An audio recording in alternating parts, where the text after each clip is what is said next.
మొన్న 1,00,000 నీ పేరుతో చేసుకున్నావు పిఎస్. నీ పిఎస్లో ₹1,00,000 విరాళం ఇస్తే నువ్వు ఇక్కడ మళ్ళా ఖర్చులు చూపించినావు. ఆర్ఓ ప్లాంట్స్వి ఇవన్నీ అది పీలర్ పంచాయతీ మాది. పీలర్లు ప్రతి ఒక్క పౌరునికి హక్కు ఉంది అడిగేది. కాబట్టి మేము రాజకీయం మాది, అధికారం నీది. నువ్వు అధికారిగా ఉన్నావు కానీ రాజకీయాలు చేసి ఇక్కడ ఏదో నువ్వు మెప్పు పొందని చూస్తున్నావు. ఈ మెప్పు నీది కొన్ని రోజులే వస్తుంది. మేము అతి త్వరలో నీకు దేవుడు అని ఉంటే నీకు చూపిస్తాడు. నీ యొక్క బుగురుతనము, నీ యొక్క ఇది పీలర్లో ప్రతి ఇంట్లో నీ చర్చ జరుగుతూ ఉంది. నీ ఇంటి విషయాలు మాకు అవసరం లేదు.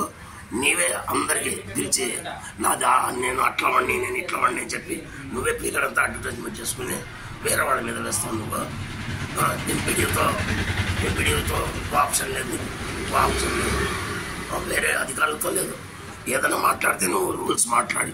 నువ్వు ఏడ వరకు అధికారం వరకు మాట్లాడాలను ప్రతి ఒక్క దానికి.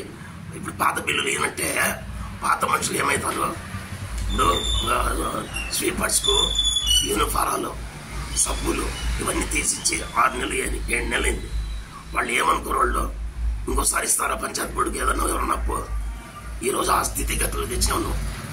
కేవలం 2 లక్షలు 3 లక్షలు అటువంటి పైకం అన్న వాళ్ళకి ఇవ్వాలి కదా. ప్రతి ఒక్క దానికి అడ్డం వేసేది, రూల్స్ మాట్లాడేది, ఆ మనుషులు తీసేసేది. జనరల్ బాడీలో ఆడబెట్టినట్టు మనుషులను తీసే అధికారము జనరల్ బాడీలో పేజ్ నెంబర్ పెట్టినాడు. ఏం అవసరం అది? మన ఇష్టం ఉంటే తీసేయచ్చంట, మన ఇష్టం ఉంటే పెట్టుకోలేదు. కానీ ఇతను ఏమన్నా పై అధికారి చెప్పినాడా, లేదంటే డిఎల్ఓ చెప్పినాడా, డిపిఓ చెప్పినాడా, సొంత నిర్ణయాలు కమిషన్ చెప్పినాడా? నువ్వు ప్రతి మనిషిని ఇక్కడ గుమస్తాగా వాడుకుంటూ, నీ కార్లు కడుక్కుంటూ, ఇంటి దగ్గర క్యారియర్లు మోపిస్తూ ఈ పనులు చేస్తున్నావు. నువ్వు వచ్చినోడు మర్యాదగా మా ఊరిని నువ్వు డెవలప్మెంట్ చేసిన మంచి ఈవోలు వెళ్ళిపోయినారు ఇక్కడ.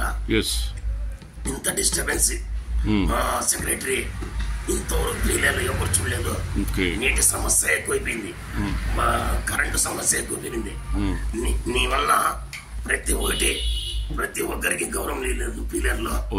నీది ప్రొద్దుటూరు ఫ్యాక్షన్ ఏరియా, అది ఒక మత సారాంశంగా అన్ని కులాల మతాలు కలుపుకొని గ్రామం సామరస్యత అంత మంచి కల్లోలం చేసేసి నాశనం చేసినావు. దీనికి దేవుడు నీకు మేమేమి నువ్వు మా దాయాదేం కాదు, ఒక అధికారి నువ్వు. ప్రస్తుతం ఈఓ గారి ప్రవర్తన పట్ల వ్యక్తిగతం కావచ్చు, ఏదైనా కావచ్చు, రూల్స్ను ఆయనంతకు ఆయన నిర్ణయించుకోవటం, ఒక డిక్టేటర్ లాగా పాలించటం పీలేరు పరిస్థితికి మంచిది కాదని, పీలేరు ప్రజలందరూ కూడా బాధపడుతున్నారని, నీ అధికారాన్ని దుర్వినియోగం చేసుకుంటూ వీలైనంత వరకు చట్టాలను మాట్లాడుతూ చెడ్డ పేరు ఇటు ప్రభుత్వానికి తెస్తున్నావు, ఎమ్మెల్యే గారికి తెస్తున్నావు, ప్రజలకు తెస్తున్నావు, మా మాజీలకు తెప్పిస్తున్నావు, అలాగే కోఆప్షన్ మెంబర్స్కి తెప్పిస్తున్నావు. అలాగా రకరకాలుగా నీ ప్రవర్తన సరలేదని మనకు ఇంతకుముందు ప్రెస్ మీట్లో తెలియపరిచారు. దీన్ని దృష్టిలో పెట్టుకొని అధికారులు కానీ స్పందించాలని కోరుతున్నాం.